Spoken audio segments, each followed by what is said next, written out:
My girlfriend called me saying she feels nothing for me anymore, called me a loser, and said she wants to be with a real man. So I said okay, immediately canceled our engagement party, threw away her ring, and disappeared. Later, she realized everything and was on her knees at my doorstep. Sup, Reddit.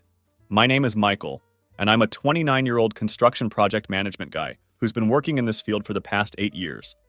I started my career swinging hammers right out of high school, then worked my way up through community college and state school while doing concrete and framing work on weekends to pay for everything. Now I manage commercial building projects and pull down decent money. Not bad for a guy whose dad drove trucks and whose mom cleaned houses her whole life. I own my truck outright and have managed to save about $35,000 over the years. My credit score sits around 780, which I'm pretty proud of. Basically, I'm the kind of guy who learned early that money doesn't grow on trees. Every dollar matters when you grow up like I did, especially after watching what happened to my family when I was younger. My parents divorced when I was 14, primarily because my dad couldn't stop gambling away our future. I've seen firsthand what financial irresponsibility does to families, and that experience shaped my entire approach to money and relationships. I thought I was smart enough to spot red flags and avoid making the same mistakes. Looking back now, I realize that understanding is important context for everything that comes next. About 2.5 years ago, I met Victoria at my buddy's barbecue. She was 26 at the time and worked part-time at some upscale clothing boutique downtown, making maybe $23,000 a year. Victoria was a gorgeous blonde, about 5'6", and the kind of girl who knew exactly how pretty she was. More importantly, she had clearly been using her looks to get what she wanted her whole life, though I was too smitten to recognize that pattern at first. The first red flag should have been obvious during our third date. I took her to this nice steakhouse, nothing crazy expensive, but definitely not cheap either. She immediately ordered the most expensive thing on the menu, a $48 ribeye, plus an appetizer, dessert, and 2 specialty cocktails. When the check came, she just sat there scrolling through her phone like she hadn't even noticed the server approaching our table. I paid without question, not wanting to make a scene or seem cheap on what was still a relatively new relationship. She didn't even pretend to reach for her purse or offer to split the bill. She just completely assumed I'd cover everything, like it was the most natural thing in the world. When I handed my card to the server, she finally looked up from her phone and said, "Oh good, I was starting to worry you were one of those guys who expects women to pay." I should have walked away right then and there, but she was incredibly attractive and seemed genuinely interested in me. I chose to ignore that little voice in my head, telling me something was fundamentally off about her attitude toward money and expectations in relationships. Looking back, that moment was when I started making excuses for behavior that should have been an immediate deal breaker. The relationship moved fast after that third date, and a clear pattern quickly emerged. Victoria always wanted to go out to nice places, upscale restaurants, trendy bars, expensive entertainment venues. She always seemed to have some event we absolutely needed to attend, whether it was a friend's birthday party at an expensive club or a wine tasting that cost $75 per person. Without fail, she found reasons why I should be the one paying for everything we did together. Whenever I suggested cheaper alternatives, maybe cooking dinner at home, going to a regular movie theater instead of the premium cinema, or finding free activities around town, she'd get this wounded, disappointed look on her face. "I thought you wanted to spoil me," she'd say with a slight pout, or, "My ex never made me feel cheap like this." That second comment became her go-to manipulation tactic, and I fell for it every single time. The ex comment was Victoria's regular weapon of choice whenever I showed any resistance to spending money. If I balked at the cost of something or suggested we budget a little more carefully, she'd immediately bring up her previous boyfriend, Derek. According to her stories, Derek was some trust fund kid whose daddy owned multiple car dealerships. He apparently never questioned what she wanted and understood that women like her were investments. Real men, she'd explain, don't nickel and dime their girlfriends over money. Looking back now, I can see exactly what she was doing. Victoria was systematically training me, teaching me that questioning her spending habits meant I didn't care about her. She was conditioning me to believe that being financially responsible was the same as being cheap and unloving. It was death by 1,000 tiny guilt trips, each one designed to wear down my resistance a little bit more. I was being programmed to hand over money without question, and I didn't even realize it was happening. About 8 months into our relationship, Victoria started dropping hints about us moving in together. Her lease was coming up for renewal, and she claimed she couldn't afford to renew it on her own with her part-time boutique salary. I had a decent two-bedroom apartment in a good neighborhood that I was paying $1,400 a month for, so the arrangement seemed natural enough at the time.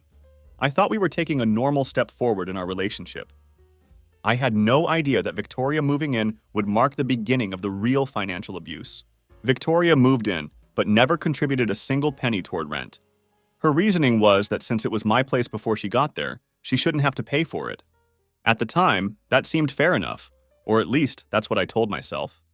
I was already covering the full rent anyway, so what difference did it make? What I didn't anticipate was how quickly she'd start treating my apartment like her personal shopping project. Almost immediately after moving in, Victoria began redecorating everything. She threw out my perfectly good couch, dismissing it as bachelor furniture that was completely unsuitable for the home we were building together. Without consulting me, or even mentioning the cost, she went out and bought a $3,200 sectional to replace it. When I saw the credit card statement and brought up the enormous expense, she acted like I was being completely ungrateful. "I'm making our home beautiful," she'd say with this hurt expression, as if I was attacking her personally rather than questioning a major purchase. "Why don't you want us to have nice things? Don't you want to be proud of where we live?" It was the same manipulation tactic she'd perfected during our dating phase, just scaled up to much larger amounts of money. This became the exact same pattern every single time she spent my money. She'd make a purchase, then flip the situation to make me feel guilty for caring about the cost. After the sectional came new curtains, expensive scented candles, premium bedding that cost more than I'd ever spent on sheets in my entire life, and kitchen gadgets we never actually used. Always something we supposedly needed for our home. But somehow, every single expense came directly out of my checking account. I was too stupid to see what was really happening at the time, but Victoria was systematically conditioning me. She was training me to hand over money without question, breaking down my resistance to her spending piece by piece. Every guilt trip, every wounded look, every accusation that I was being cheap or unloving, it was all preparation. She was getting me ready for much bigger financial requests that were coming down the line. After about 18 months of living together, Victoria started dropping heavy hints about marriage. She'd slow down when we walked past jewelry store windows, pointing out engagement rings and commenting on how beautiful they were. She began sending me links to wedding Pinterest boards she'd created, filled with elaborate ceremony ideas and expensive venue photos. At other people's weddings, she'd get teary-eyed and wistful, talking about how someday she hoped to find that kind of love and commitment. The manipulation was surgical in its precision. Victoria never directly pressured me or gave me ultimatums about proposing. Instead, she created this constant background radiation of expectation, this persistent atmosphere where marriage felt inevitable. She made me feel like proposing was entirely my idea, when in reality she'd been steering me toward that decision for months with carefully planted suggestions and emotional manipulation. When I finally decided to propose, Victoria suddenly had very specific ideas about what kind of ring she wanted. She dragged me to this high-end jewelry store downtown and pointed out exactly what she had in mind. A 2-carat princess cut diamond in a platinum setting from a designer collection that started at $8,000. "I know it's expensive," she said, gripping my arm and looking into my eyes with what seemed like genuine vulnerability. "But this is once in a lifetime. I want something I'll be proud to show people." That phrase, "proud to show people," should have been a massive red flag. She wasn't talking about being proud to wear the ring because she loved me. She was focused on having something expensive to display to everyone else, something that would make other people impressed or envious. But I was already mentally committed to proposing, so I ignored yet another warning sign that this was more about status and money than love. I ended up dropping $8,500 on that ring and proposed to Victoria on her birthday. Her reaction was honestly weird as hell and should have told me everything I needed to know about her priorities. She said yes, but the very first thing she did, before kissing me, before expressing any emotion about our engagement, was take a photo of the ring. She immediately posted it on Instagram, tagging all her friends and writing this long caption about dreams coming true. Only after she'd shared the news with social media did she actually kiss me. That same night, Victoria called her mother Caroline to share the engagement news. I could hear Caroline's voice clearly through the phone, and her questions were incredibly telling. "Oh, honey, how big is the stone?" she asked excitedly. "What's the setting like? Did he go to a good jeweler?" Not once did I hear her ask if Victoria was happy, or if I was a good man, or anything about the actual relationship. The conversation was entirely focused on the ring's specifications and value, like they were appraising a piece of property rather than celebrating an engagement. Wedding planning started immediately, and that's when Victoria's true nature came out in full force. Nothing was ever good enough, cheap enough, or simple enough for her vision of what our wedding should be. Every single decision became an opportunity for her to spend more of my money, while she contributed absolutely nothing to the process except increasingly expensive demands. I suggested having the ceremony at my uncle's farm, which was a beautiful property that would only cost us maybe $2,000 to rent tents and basic decorations. Victoria reacted like I'd suggested holding our wedding in a gas station bathroom. "I'm not getting married in some field like a hillbilly," she said with genuine disgust. "What would people think? This is supposed to be the most important day of our lives." We ended up booking what Victoria considered a suitable venue for $16,500, and that was just for the space rental, not including catering, decorations, or anything else. The same pattern played out with every single vendor we needed to hire. I'd find a photographer who charged $1,800 for wedding coverage, and Victoria would dismiss his work as looking so amateur. We had to book someone for $4,200 instead. The florist who quoted $600 for centerpieces suddenly wasn't good enough because those flowers look like something from a grocery store. So now we were paying $1,300. Every conversation followed the exact same pattern. I'd suggest something reasonable and cost-effective. Victoria would act horrified and offended. Then she'd present a much more expensive alternative that we absolutely had to have for our special day. When I tried to discuss setting some kind of budget or limiting our expenses, she'd get emotional and turn it into a test of my love for her. "This is the most important day of my life, and you want to ruin it by being cheap," she'd say through tears. "I thought you loved me. I thought you wanted me to be happy." How do you argue with that kind of manipulation? How do you tell the woman you love that her happiness isn't worth going into serious debt? She'd structured the entire conversation so that any resistance to spending money was automatically proof that I didn't love her enough. Meanwhile, Victoria had quit her boutique job back in February, claiming that wedding planning was basically a full-time job and she needed to focus on getting everything perfect for our big day. In reality, this meant she was now living off me completely while spending my money like it was Monopoly cash. Every day brought new, essential expenses that somehow always required my immediate financial attention. By August, we'd burned through $47,000 of my hard-earned savings. The number was staggering. Nearly everything I'd worked so hard to accumulate over years of careful budgeting and sacrifice. When that wasn't enough to cover Victoria's ever-expanding vision for our wedding, I had to borrow $9,000 against my 401k just to keep up with her demands. My bank account went from healthy and stable to legitimately scary in just 8 months, and we still had 2 months to go before the actual wedding. Victoria kept finding new things we absolutely needed that somehow hadn't been part of the original planning. Upgraded linens for an extra $800 because the standard ones looked cheap and tacky. A special lighting package for $1,200 to create the perfect romantic ambience. Premium bar service for an additional $2,400 because we couldn't have our guests drinking bottom-shelf liquor. The costs just kept climbing and climbing with no end in sight. I started having legitimate panic attacks thinking about money. I'd wake up at 3 a.m. in cold sweats, calculating whether I could afford groceries after paying the latest vendor invoice that Victoria had committed us to. The stress was affecting my work performance, my sleep, and my overall mental health.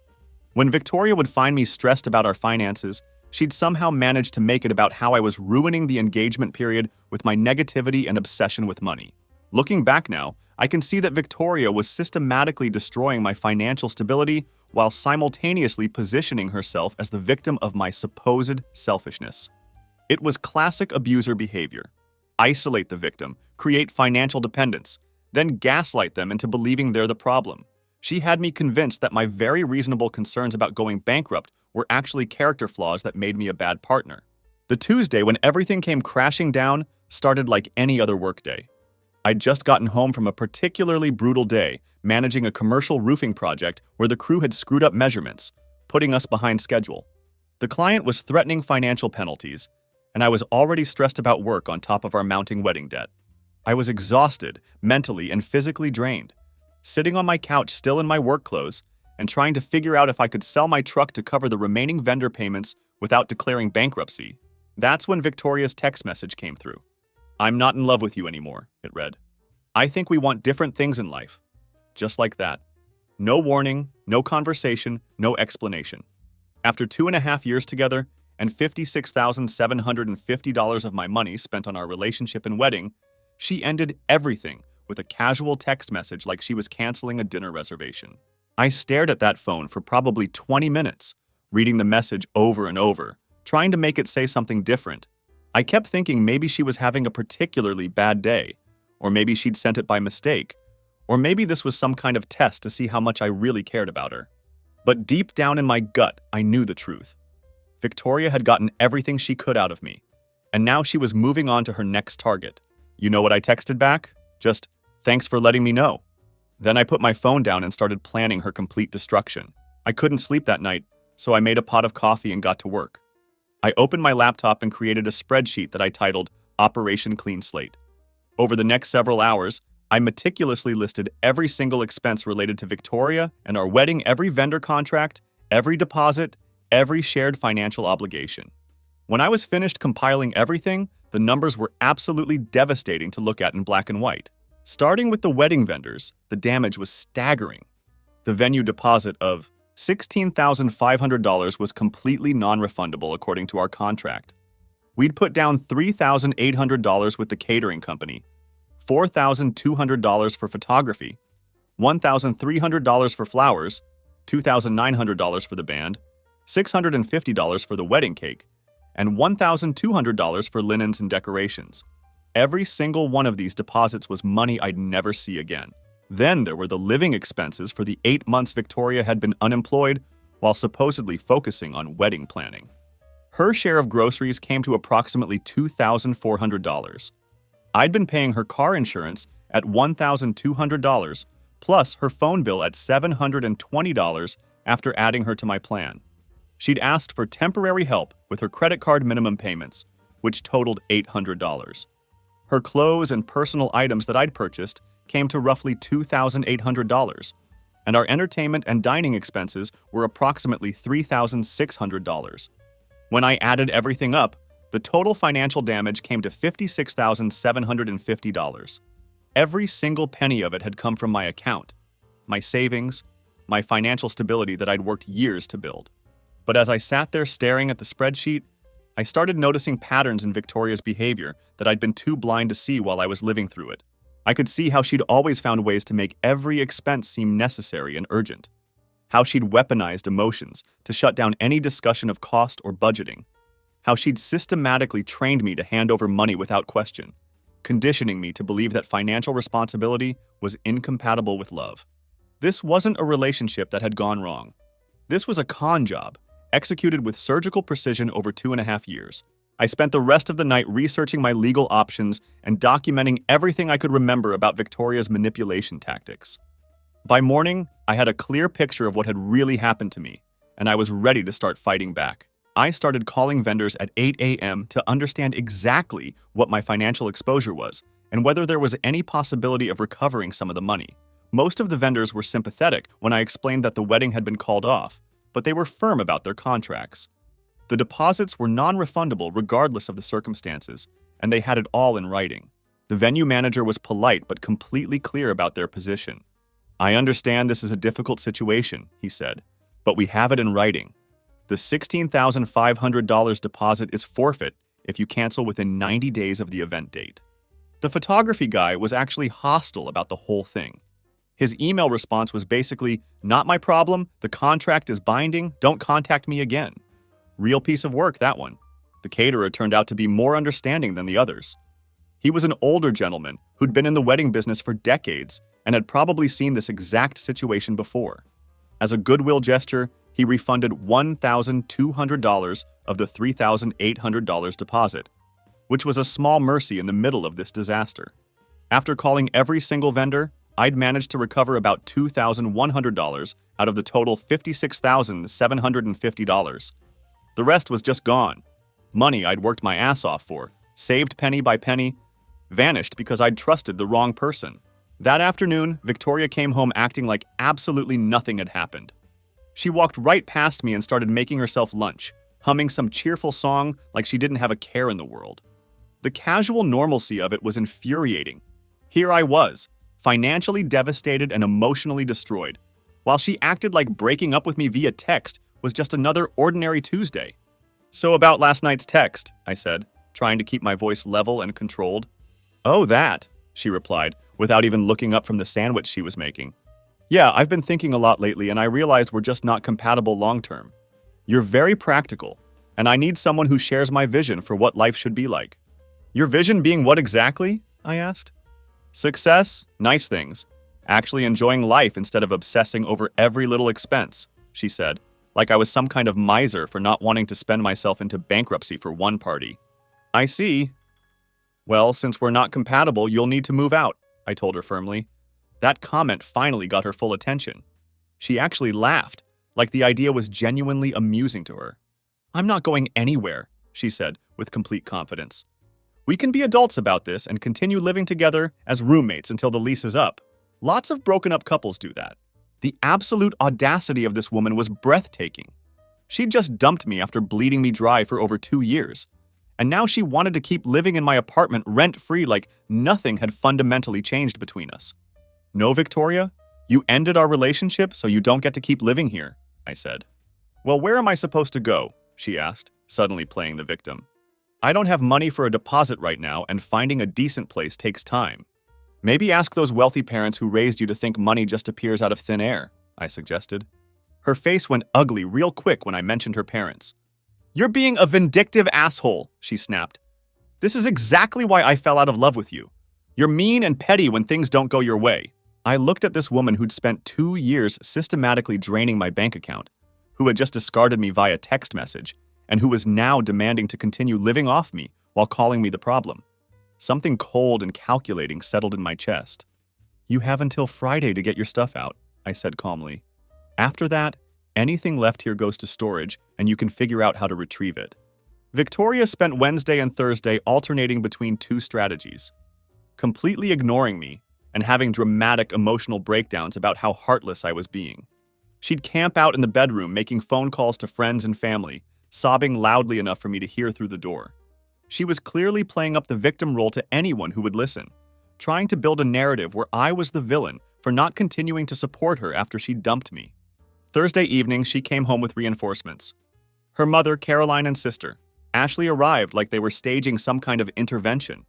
Caroline was everything I'd expected from Victoria's stories, a mid-50s woman who'd clearly been stunning in her youth and still carried herself like she was 25.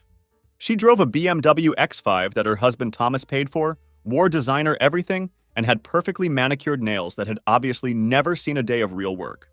Looking at her was like seeing Victoria's future. Entitled, demanding, and completely useless. "Michael, sweetie," Caroline started in this fake concerned voice that immediately put me on edge.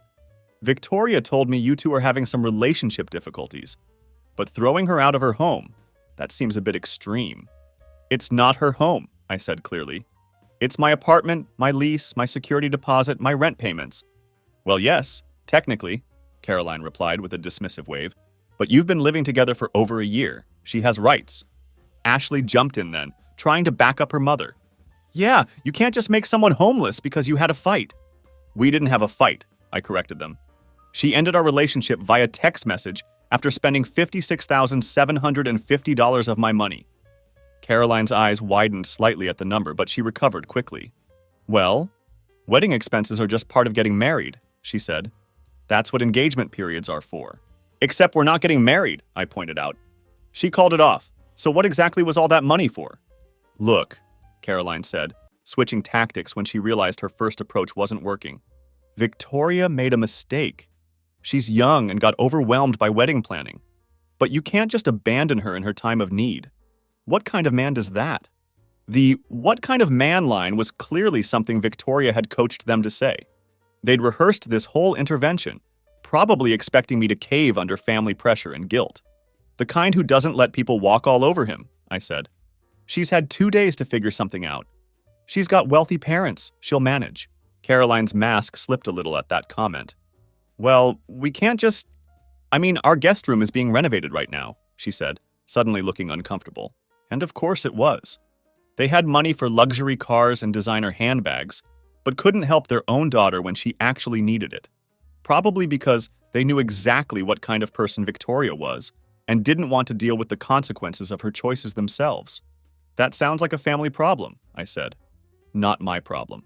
Ashley got nasty then, her voice rising with indignation. You're such an asshole!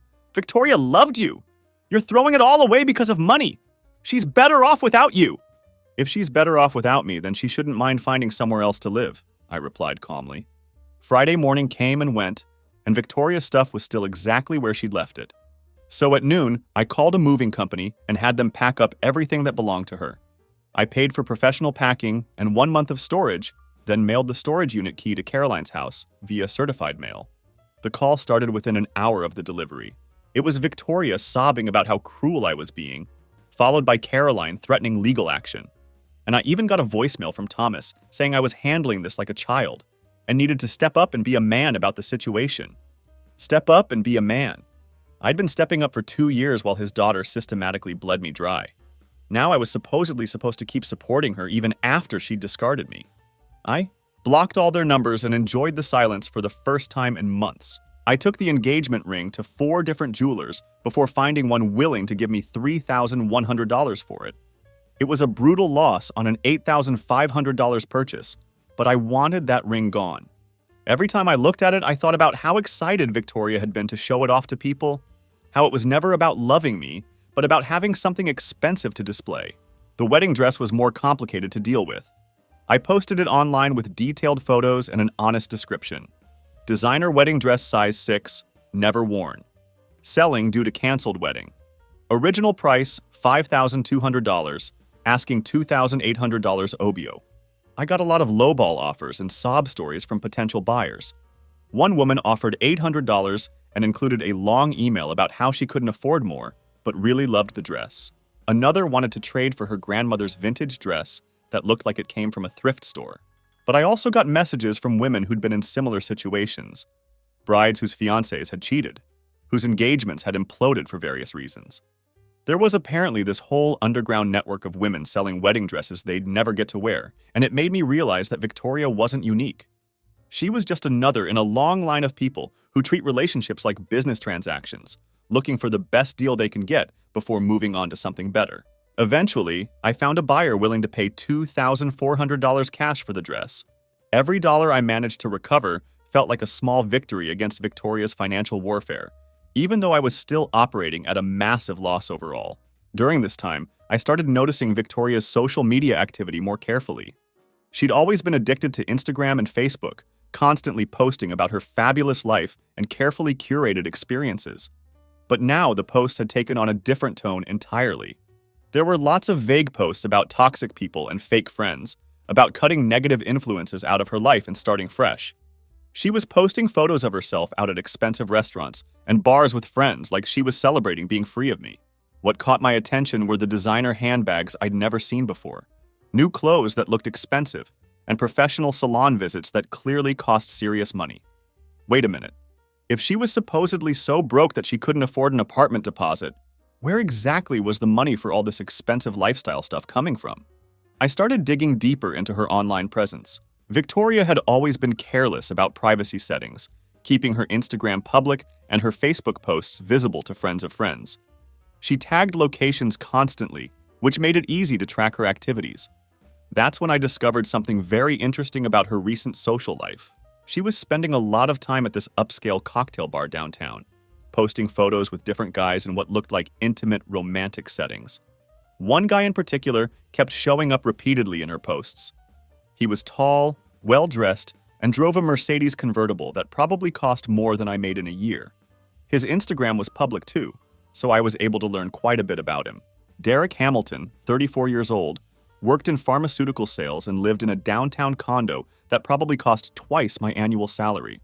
His recent posts showed him with Victoria at expensive restaurants, weekend trips to wine country, and shopping excursions to high-end boutiques. But here's where things got really interesting. The timeline didn't add up the way Victoria had presented it.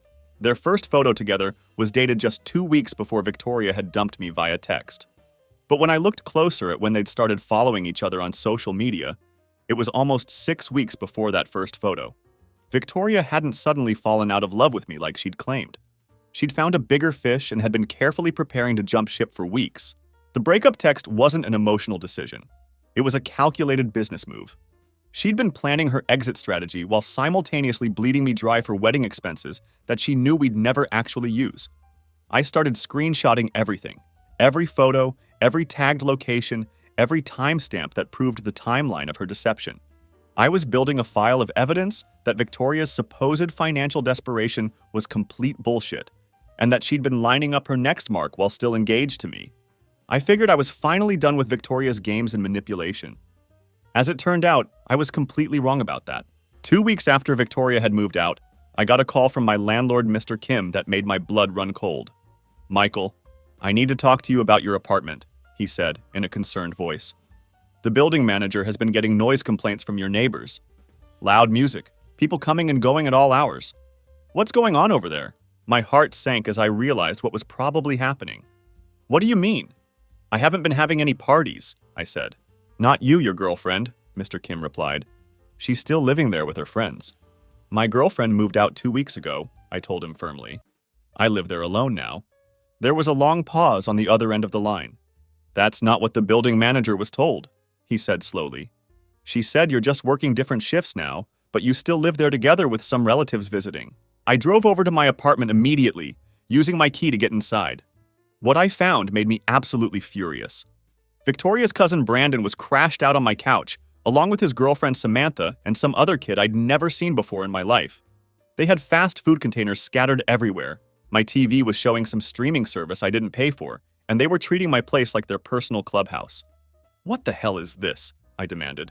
Brandon barely looked up from his phone, acting like my presence in my own apartment was a minor inconvenience. "Oh, hey man, Victoria said you moved out, and we could crash here for a few weeks while I look for work." "I didn't move out, I live here," I said, trying to keep my voice controlled. "Victoria doesn't live here anymore because she broke up with me." "Nah man, she said you guys just had a fight, but you're cool with us staying here temporarily," Brandon replied casually. "She gave us her key." "She doesn't have a key anymore because I changed the locks," I told him. That finally got their attention. Samantha sat up from where she'd been sprawled across my couch like she owned the place. "Wait, so we're not supposed to be here?" she asked with genuine confusion. "No, you're not supposed to be here. Everyone out, right now," I said firmly. Brandon stood up then, trying to look intimidating despite being about 140 pounds soaking wet. "Look, dude, I don't know what kind of game you're playing," he said, "but Victoria told us you were cool with this. We've been here 2 weeks now, so we have residency rights." The way he said residency rights, like he'd specifically looked it up and knew exactly what he was talking about, told me everything I needed to know. "You don't have any rights," I said. "You're trespassing. Get out before I call the police." "Go ahead," Brandon smirked with obvious confidence. "I've been getting mail here for 2 weeks. Cops can't do anything without an eviction notice." And that's when I realized this wasn't some casual mistake or misunderstanding. Victoria hadn't just casually told them they could crash at my place. She had specifically coached Brandon on squatters' rights laws and how to exploit them. This was another carefully calculated scam designed to steal my housing while she moved on to her new wealthy boyfriend. "Fine," I said, looking directly at Brandon. "You want to play games? Let's play games." It was time to go completely nuclear. I called my lawyer Gary Morrison first thing Monday morning. Gary had helped me with some contract disputes on construction projects before he was a sharp guy who didn't mess around with bullshit. "Let me get this straight," Gary said after I explained the entire situation to him. "Your ex-fiancée moved her cousin into your apartment without permission, and now they're claiming squatters' rights?" "That's exactly the situation," I confirmed. "And you have documentation proving she moved out voluntarily?" he asked.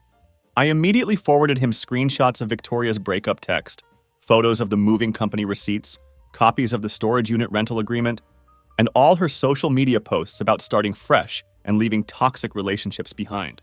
"Plus, I've got evidence she's been planning this whole thing for a while," I said, sending him the Instagram photos of Victoria with Derek that were dated from before our breakup. Gary was quiet for a long moment while he reviewed everything I'd sent. "This is incredible," he finally said. "The level of premeditation here is something else. She lined up a new guy, bled you dry for wedding expenses she knew you'd never use, then set up a housing scam using her cousin as the front man. Can we get them out? I asked. Oh, we can do much better than that, Gary said with obvious satisfaction. We'll file for unlawful detainer against the cousin, but I'm also interested in something else. Did she cost you money through fraud or deception during the relationship? I thought about it carefully.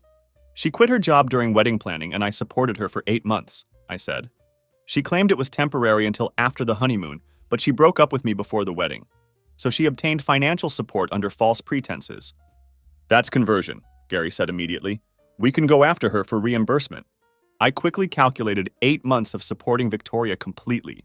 Groceries, utilities, her car insurance, phone bill, credit card payments, entertainment, shopping trips. Everything came to about $11,520.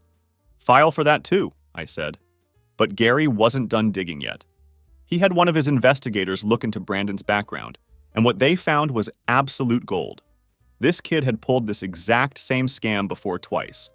2 different apartments, 2 different relatives, using the same strategy of claiming residency rights to avoid paying rent anywhere.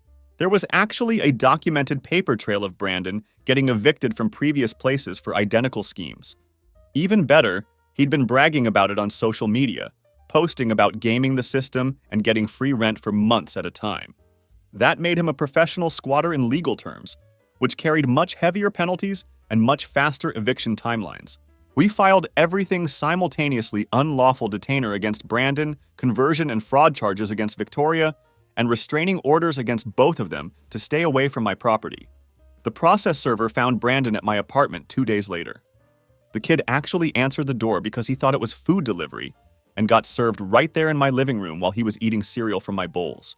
Victoria got served at her new job. She'd managed to find work at another boutique, probably because she needed some kind of income to keep up appearances with Derek. The process server walked right into the store during business hours and handed her the legal papers in front of customers and coworkers. According to the server, her face went completely white when she realized what was happening.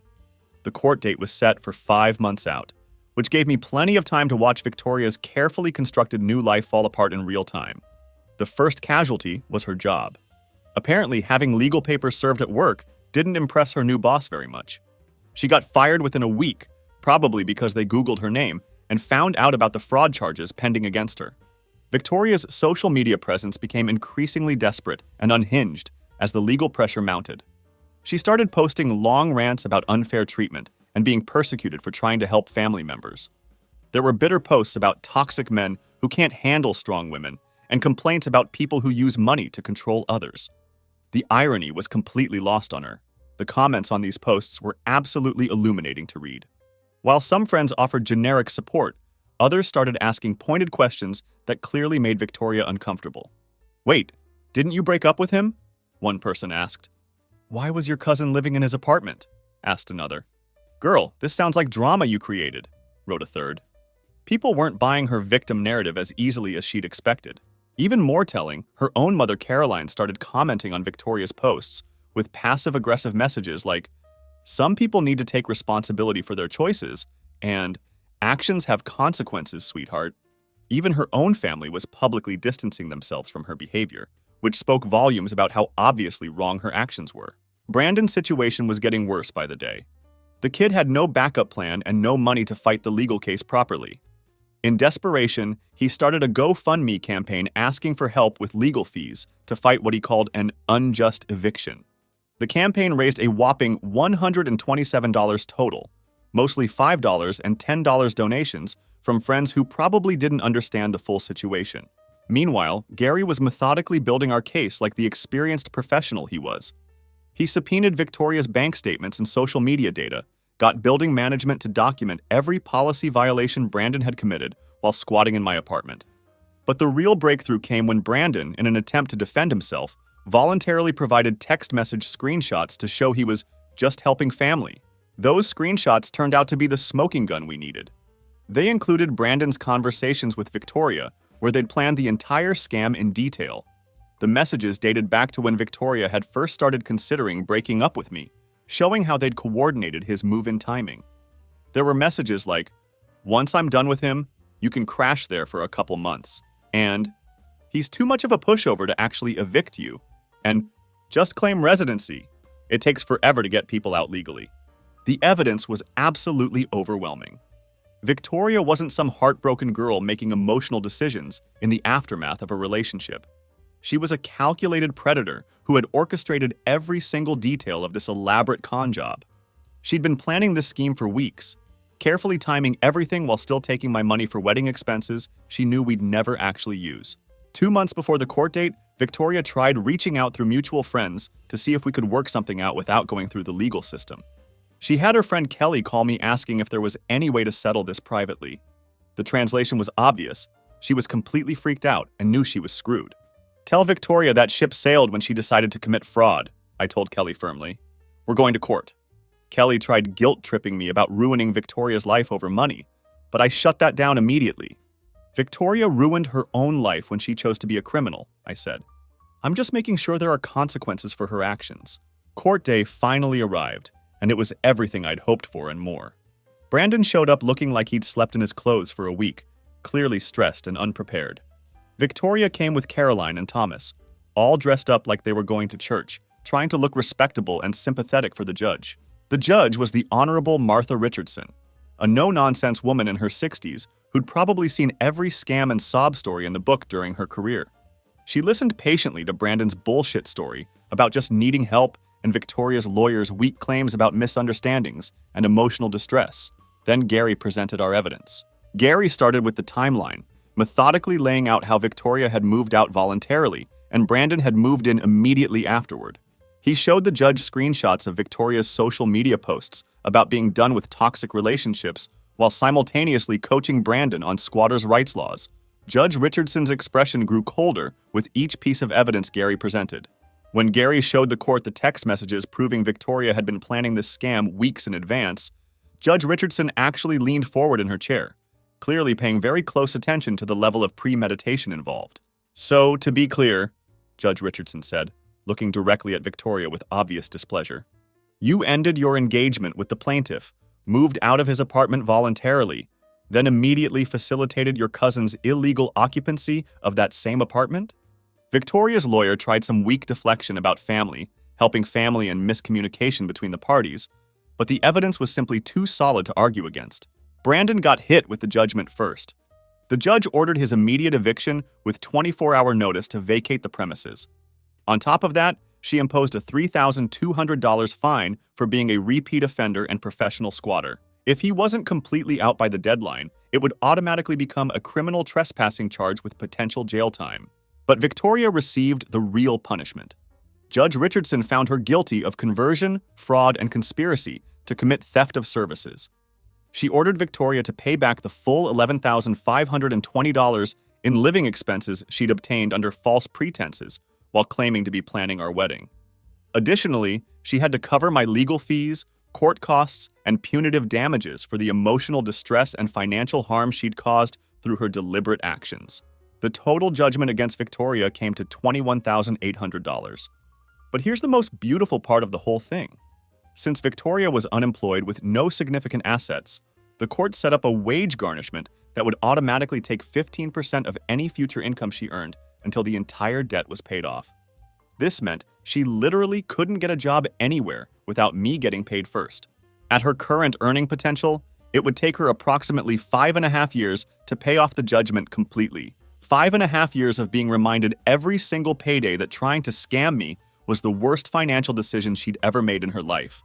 Outside the courthouse after the judgment, the family meltdown was absolutely spectacular to witness.